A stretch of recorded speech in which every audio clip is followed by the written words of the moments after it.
오늘 주신 말씀 스가랴 8장 1절에서 17절까지의 말씀을 통하여서 너희가 복이 되게 하리니 라는 제목으로 주님 주시는 은혜를 함께 나누도록 하겠습니다.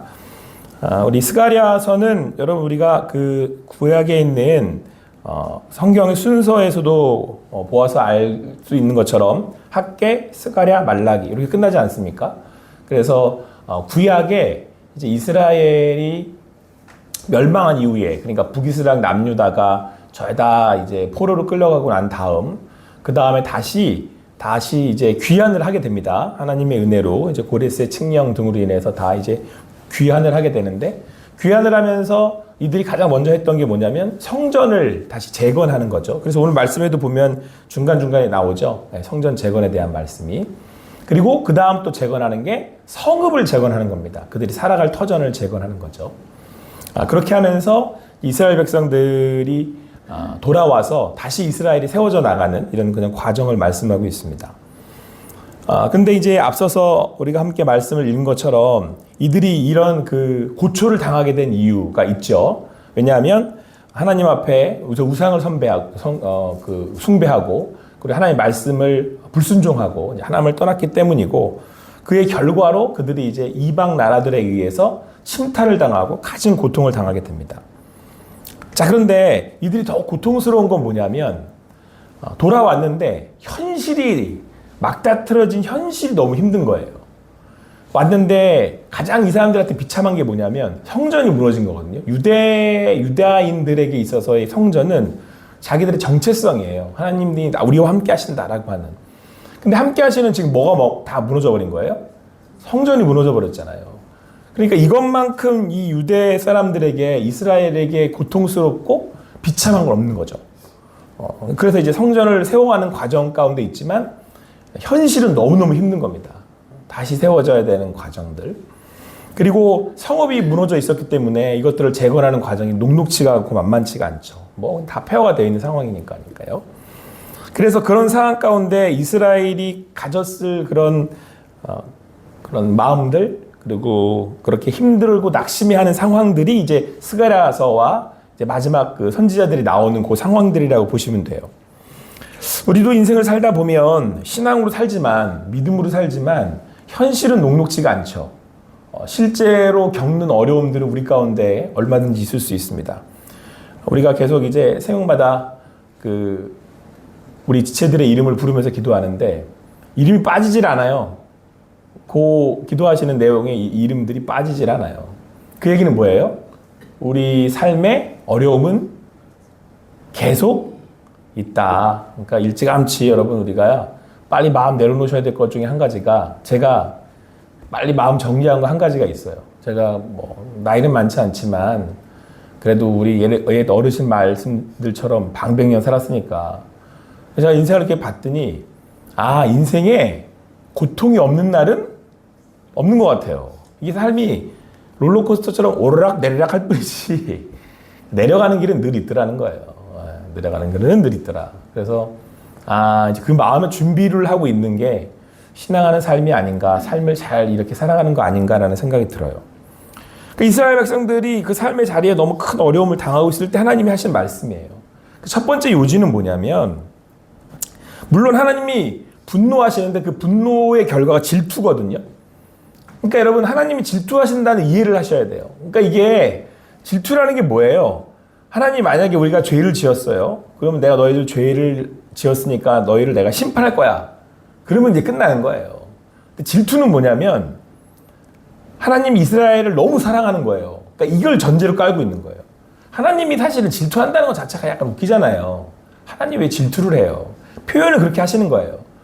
근데 그 질투의 심정과 마음이라는 건 이스라엘 너무 사랑한다는 뜻을 내포하고 있는 거예요. 그러니까 하나님이 오늘도 뭐라고 그러시냐면 회복을 이야기하십니다. 분명히 이스라엘이 죄를 지어서 심판받았으면 원래 끝나야 되는 거거든요. 근데 하나님이 뭐라고 그러시냐면 내가 너희를 다시 돌이키겠다는 거예요. 돌아오게 하겠다는 거예요. 우리 3절 말씀 같이 읽겠습니다. 3절 같이 읽습니다. 시작. 여호와가 이같이 말하노라. 내가 시온에 돌아와 예루살렘 가운데 거하리니 예루살렘은 진리의 성읍이라 일컫겠고 만군의 여호와의 산은 성산이라 일컫게 되리라. 돌아오게 하신대요. 그러니까 이건 지금 뭐예요? 회복해가는 과정이라는 거예요. 이유가 뭔가 죄를 지었지만 네가 다시 돌아오도록 하겠다는 거예요. 왜냐? 내가 너를 사랑하기 때문에. 이걸 전제로 하고 있어요. 질투하신 하나님이 심판하시긴 하죠. 사실 또 이거는요, 이스라엘 스스로가 자기들이 판 거예요. 자기들 스스로 하나님을 버리고 떠났기 때문에 이 결과를 가져온 거거든요. 그런데 어쨌든 간에 그 결과로 고통을 당하고 있지만 하나님이 이스라엘 백성들에게 그 지금 당하고 있는 그 고통의 이유에 대한 설명을 하시는 거예요. 그런데 이거 지나가면 다시 회복이 있어. 회복시키고 나이들 다시 일으킬 거야. 근데 이걸 잊지 말라는 거예요. 그래서 오늘 성경 말씀이 계속 반복돼서 나오는 말씀이 뭐냐면 이거예요. 만군의 여호와가 이같이 말하노라 이거예요. 사람들은 지금 당하고 있는 상황 때문에 좌절하고 넘어지고 낙심하거든요. 그러니까 아까 말씀드렸잖아요. 인생이 올라갔다가 내려갔다가 이렇게 한다 그랬잖아요. 근데 어차피 인생은 이렇게 올라갔다 내려갔다를 반복해요. 그리고 마지막 순간에 내가 어떻게 갈지도 몰라요. 그래서 제가 예를 되게 많이 드는 게 중에 한 가지가 뭐냐면 여러분 세례 요한이 마지막에 어떻게 죽었어요? 하나님이 예수님이 이미 인정한 인간, 우리 사람들 중에 가장 인간한 믿음의 사람 아니에요? 누가 어떻게 죽었어요? 그 사람이 목이 잘려가지고 소반에 담겨 죽었잖아요. 사도 바울이 어떻게 죽은지 아십니까? 성경에 기록되지 않지만 이제 교회사에 나오는 얘기는 목 잘려 죽었어요. 베드로는 거꾸로 십자가에 달려 죽었고. 그러니까 물론 이제 그 사람들은 순교의 시간을 살고 있었기 때문에 그렇긴 하지만 우리 인생이 뭐예요? 결국은 다 죽음으로 가요. 마지막은 이렇게 가요. 자, 그런데 오늘 그 자리들이나 그 시간들 걱정하지 말라는 거예요. 왜냐하면 하나님이 다시 회복시키실 나라, 하나님이 오롯이 다스리시는 나라가 온다는 거예요. 이스라엘은 이 구약에 나오는 말씀을 쥐고 있는 사람들이기 때문에 자기 이스라엘의 회복이라는 관점에서 이걸 바라봤지만 우리는 이 이스라엘의 회복이라는 게 결국 궁극적으로는 뭐가 도래한다는 걸 우리가 그 믿음에 살고 있는 거예요. 하나님의 나라가 온다는 걸 도래하는 걸 믿고 사는 사람들이에요. 그래서 오늘 성경은 뭐라고 말씀하고 있냐면 그때 놀랄 거래요. 기이하게 여길 거라는 거예요. 그때 어떻게 이렇게 이런 회복이 있을 수 있지? 어떻게 이런 일이 있을 수 있지? 라고 하게 될 거라는 거예요. 그런데 여러분 오늘 우리가 이 회복을 맛보는 자리가 있어요. 이 회복을 경험하는 자리가 어디 있어요. 그게 뭐예요? 구약의 이스라엘이 나중에 신약에 오잖아요. 그럼 그게 그 공동체가 뭘로 바뀌냐면 교회로 바뀌어요. 그래서 이제 복음서 사도행전으로 가면서 사도행전의 마가의 다락방에서 성령이 임하시면서 교회가 탄생을 하잖아요. 그래서 그 교회에서 다 같이 그 예수를 믿는 이들이 하나님의 백성을 이루어서 교회로 살아간단 말이에요. 그래서 교회를 작은 하나님의 나라라 그래요. 하나님의 나라를 준비하는 전초기자라는 얘기도 쓰고. 여하튼 하나님의 나라는 교회가 그 교회 회복이 있게 되고요. 그걸 좀 더 제가 확장해서 설명을 드리면 교회 안에는 가정들이 모이잖아요. 그러니까 그 가정교회가 작은 교회가 되는 거예요. 그 모습이 사도행전에 나오거든요. 근데 이건 어떻게 이루어지냐면 하나님의 다스림으로 이루어지는 거예요. 하나님의 백성들이 스스로 자원해서 하나님의 말씀을 순종하며 살고 순종하는 사람들이 모여서 예배를 드리고 같이 모여서 공동체를 이룬단 말이에요. 그러니까 여기 안에는 생사고락을 함께하는 사람들의 믿음을 통한 삶의 기쁨과 희락이 평안이 여기 공동체 안에 있게 되는 거죠. 제가 지난주에 저희가 그 홈커밍 데이랑 이제 그 한자리 예배 그리고 이제 지역 나눔 축제를 했잖아요. 저희가 요즘 1층 로비에서 이런저런 부스들을 하면서 같이 이렇게 하고 하면서 참 감사했던 건 이제 이웃들도 같이 오셔가지고 그 자리도 함께 했고 그리고 또 우리 성도님들도 함께 하고 아이들도 함께 하는 자리였어요. 함께 예배도 드렸고 제가 점심을 우리 성도님들이 초대하신 그 한 5분 정도 되는 분들이랑 같이 식사를 같이 했거든요. 지역분들인데 같이 운동하시는 분들이래요. 오셔가지고 식사를 하면 되게 유쾌했어요. 되게 즐거웠고. 근데 제가 그렇게 함께 식사를 하면서 느꼈던 감정이 뭐였냐면 교회가 풍성해지면 교회가 하나님의 사랑으로 흘러보내면 이렇게 와서 사람들이 깃드는구나. 그런 생각을 했어요. 자, 금요일마다 우리 안남중학교에 와들어가지고 애들이 이제 막 왔다 갔다 하면서 막 그 붕어빵 먹고 막 뭐 먹고 그러잖아요. 뭘 느끼세요? 그럴 때? 하실 때? 저는 이 여기서 지금 6절 말씀 한번 같이 읽어볼게요. 일단 6절 같이 한번 읽어볼게요. 시작.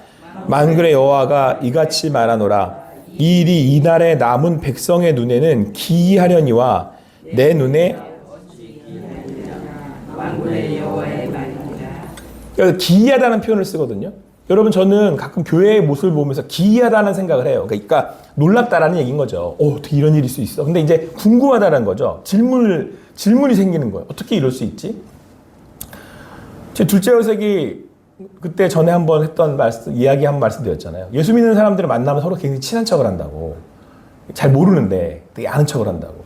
왜 그러냐면 믿음이 있는 사람들은 우리는 하나님의 나라를 보고 사기 때문에 하나님 나라가 여기 있단 말이에요. 그리고는 우리 하나님의 다스림을 받고 산다는 믿음이 있기 때문에 같이 하나님을 믿고 따른다라고 하는 공감대를 형성을 해요. 그래서 이후에 지금 9절부터 나오는 말씀이 뭐냐면 그 회복을 믿고 우리가 하나님이 복의 통로가 되실 거라는 걸 하나 믿고 하나님이 우리를 치셨지만 그건 하나님 우리 돌이키게 하실 거라고 하는 것을 믿음으로 믿으며 나아가고 있는 사람들이기 때문에 같이 모이면 전체적인 한 교회인 공동체를 이룬단 말이에요. 우리는 하나님 안에서 한 지체고 성도입니다. 이렇게. 그러니까 그 사람들이 모여서 이루는 공동체의 특성이 있어요. 그거는 하나님 여호와의 말씀입니다. 이 말씀 다 듣는 사람들이에요. 그래서 공감대와 공동된 목표를 갖고 있어요. 하나님의 나라, 그 안에서 하나님 다스림, 우린 그 말씀을 따르며 삽니다. 그래서 만들어지는 그 공동체가 작은 하나님의 나라가 교회예요. 그래서 여러분 교회는요, 교회가 바로 서잖아요. 그럼 하나님의 나라를 경험하게 돼요. 여러분 이 교회의 주인은 하나님이시잖아요. 모든 사람들은 다 이걸 믿고 살아요. 교회가 건강하잖아요. 그럼 점점 하나님의 이 놀라운 일을, 기이한 일을 경험한다니까요. 하나님, 여러분 그 세상 사람들 볼 때 되게 웃긴 거예요. 자원에서 다 돈을 막 내잖아요, 이렇게. 그죠? 자원은 자기의 일들을 자기들이 하잖아요, 와서. 저희 교회들 청소 우리 12시, 밤 12시에 오셔서 하시잖아요. 이 새벽에 일찌감치 나와가지고 문 열고 교회 와서 이렇게 하시잖아요. 여러분, 교회 다워지잖아요. 하나님의 나라가 여기 딱 이렇게 임해서 경험을 하게 된다니까요. 지체를 위해서 기도를 하고, 섬김이 일어나고. 근데 여러분, 요 때의 이 기쁨과 이 받을 때의 이 감동은 세상이 줄 수가 없는 거란 말이에요. 하나님 안에서, 자녀 안에서 주는. 그래서 결론적으로 여러분 교회가 건강해지잖아요. 그러면 이게 뭘 이 교인들이 느끼기 시작하냐면 평안함을 느끼는 거예요. 아, 우리 하나님 나라에 있구나. 하나님이 우리를 다스리고 있구나. 그리고 우리 어디를 향해 가고 있다? 그래서 이제 먼저 갈 때는 우리 빠이빠이 하는 거예요. 잘 가 계시라고. 우리 다 뭐라고 그래? 가서 만나자고. 여러분 그런 교회 공동체를 이룬 거예요. 지금 호산나가. 이루어 가자고 하는 거예요. 다른 거 하자는 게 아니라 하나님의 나라를 바라는 주인님이 주인 되시는. 그래서 여러분 우리는 교회에 어디보다도 무엇보다도 우리의 삶을 녹여내고 함께 이루어가기 위해서 믿음으로 나아가고 있는 거예요. 오늘도 이 아침에 주님 주시는 공동체의 기쁨과 평안을 누리시는 여러분과 제가 되기를 간절히 소망합니다. 그래서 여러분 교회는 건강하게 이루어갈 수 있도록 기도하고 또 하나님 앞에 주님의 뜻을 구하고 또 근데 여러분 가장 보람된 건 뭐냐면요. 이스라엘 백성들이 자 믿음을 가지고 하나님의 성전과 성읍을 막 세워가고 있잖아요. 그럼 이 과정이 감동인 거예요. 함께 세워져 나가는 이 과정이. 여러분 삶은요 별거 없어요. 누가 나한테 묻더라고요. 사는 게 뭔지 모르겠다고. 사는 게 왜 뭔지 몰라요. 애들 키우고 에? 가정을 세우고 그거 하는 거예요. 교회가 뭐예요? 교회를 세우고 함께 더불어 먹고 마시고 그 하나님의 나라를 이루어가는 게 사는 거예요. 근데 그 과정에 뭐가 생겨요? 희락이 생기고 평안이 생기고 감동이 생기고 나눔이 생기고 그거 사는 거예요. 같이 더불어서 하나님 사랑하고 이웃 사랑하고 그러면 그 안에서 주시는 의와 희락과 화평이 우리에게 주어지는 거예요. 그렇게 함께 나누고 함께하는 우리 귀한 호산나 교회 성도님들 되기를 소망합니다. 우리 지난주에 봤던 그 나눔들 그리고 교회 예배하는 가운데 또 함께 공동체 가운데 나오는 식탁 교제들 여러분 이것들이 바로 하나님 예수님이 이 땅에 주셨던 제자들과 함께했던 공유했던 하나님의 나라의 기쁨이에요. 오늘도 이 아침에 주시는 말씀의 만찬에서 주님 주시는 은혜를 누리실 수 있는 여러분과 제가 되기를 간절히 소망합니다. 주님은 우리 공동체의 주인이십니다. 그렇기에 우리는 한 하나님을 믿고 그 하나님이 우리를 다스리심을 믿습니다. 오늘도 그 안에서 평안하시고 주님의 음성을 듣는 여러분과 제가 되기를 간절히 소망합니다. 기도하시겠습니다. 사랑의 하나님, 오늘도 이 아침에 오롯이 주님을 바라고 주님을 구하며 나아갑니다. 하나님께서 우리를 다스리시고 인도하여 주셔서 감사합니다. 주님은 우리 하나님이 되시며 우리 공동체의 주인이 되십니다. 우리 이 교회를 세우셨으며 그렇게 앞으로도 인도해 가실 것을 믿습니다. 때로는 인생의 자리에, 때로는 우리가 죄로 인하여서, 연약함으로 인하여서 넘어지지만 다시금 우리를 사랑한다고 말씀하여 주시고 부르시고 붙드시는 하나님의 인도하심을 봅니다. 일으켜 가시는 하나님의 힘을 봅니다. 하나님의 나라를 세우는 그 과정마다 때로는 힘들고 어렵지만, 또 우리의 가정을 세우고 나의 삶을 일으킬 때마다 때로는 아프기도 하지만 주님께서 함께 하시기에 하나님의 나라를 바라보며 오롯이 믿음으로 나아가겠습니다. 우리 공동체 가운데 그 평안과 하나님 기쁨을 더하여 주시옵소서. 이 아침에 나온 성도님들의 삶에 하나님의 기쁨과 평안이 가득하게 하여 주시옵소서. 그 하나님이 주시는 함께하는 사랑을 누리며 나가는 우리들 되게 하여 주시옵소서. 감사합니다. 모든 것 주님께 맡겨드리고 예수님의 이름으로 기도합니다. 아멘.